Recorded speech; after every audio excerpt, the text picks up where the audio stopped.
यदि तपाईँ long time anime viewer हो भने तपाईँले high school of the dead anime त हेर्नु नै भएको छ होला। अहिलेसम्म यसको एउटा मात्र सिजन आएको छ जसमा 12वटा एपिसोड रहेको थियो।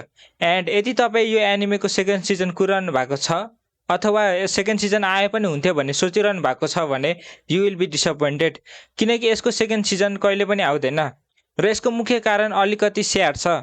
And that is the author Daisuke Sato is already dead. High school of डेडको मांगा 2011मा हाइटसमा गएको थियो। त्यति बेलासम्म मांगामा मात्रै 29वटा च्याप्टर थिए र यसको एनिमेको सिजन 1ले च्याप्टर 17 सँग कभर गरिसकेको थियो, जसले गर्दा सेकेन्ड सिजन बनाउनको लागि इनफ सोर्स मटेरियल नै छैन।